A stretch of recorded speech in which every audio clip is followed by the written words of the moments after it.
Hi, it's Crazy Monkey here again. So here's part 4 of the blog, and in this section we'll just talk real quick about the Section 8.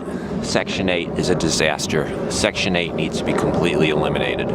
Section 8 is it's just absolutely terrible. One thing Section 8 does is it makes rents go up.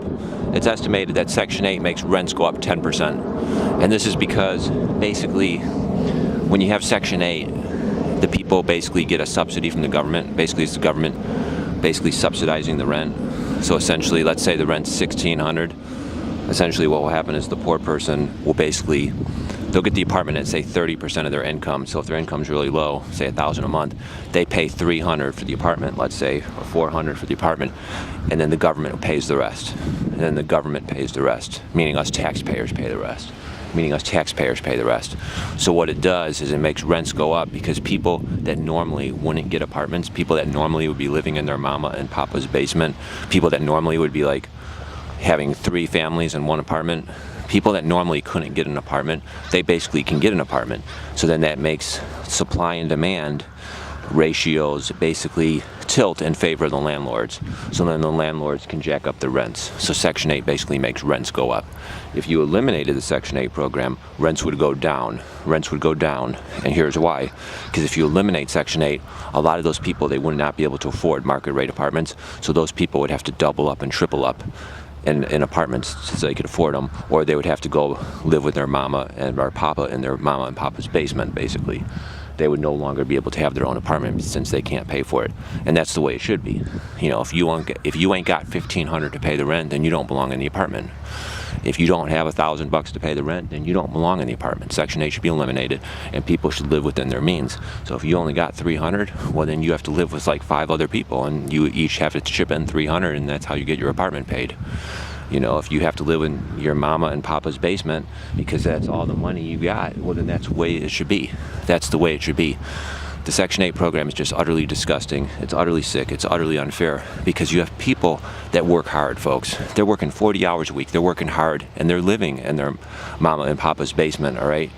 Because they can't afford an apartment because the rents are like $2,000.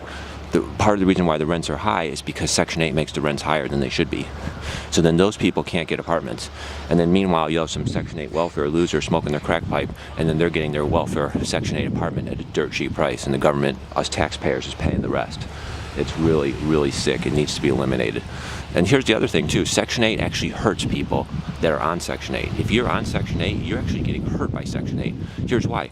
You get the Section 8 apartment. Let's say you're living there 10, 20 years in the Section 8 apartment. And then let's say you leave the apartment. What do you have? Do you have any equity? No. Did you buy a house? Did you build equity? No. Did you build middle class wealth? No. You're just as poor when you leave your Section 8 apartment as the day you moved in. And what does it do for wages? What does Section 8 program do for wages? It makes wages go way, way down because it allows these corporations to pay ultra low wages. The Section 8 program allows these corporations to pay ultra low wages.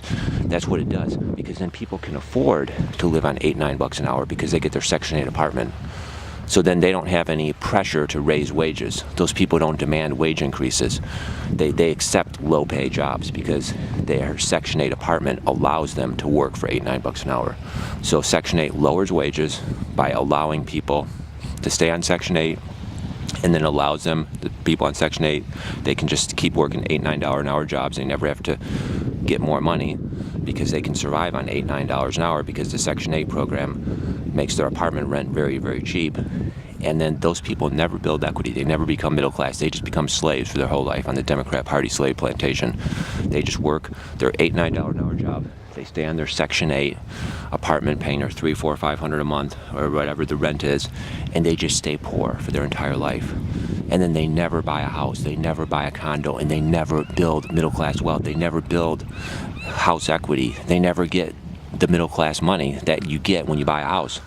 If these people on Section 8 had bought a small house for $100,000, 20 years later, that $100,000 house is worth like $150,000. They've paid off the mortgage. They now have $150,000 middle class wealth. They now have $150,000 middle class wealth, and they have no payment because it's paid off. All right. But when you're on Section 8, you never do that. You never buy that house, so you never get that $150,000 equity. You never do that.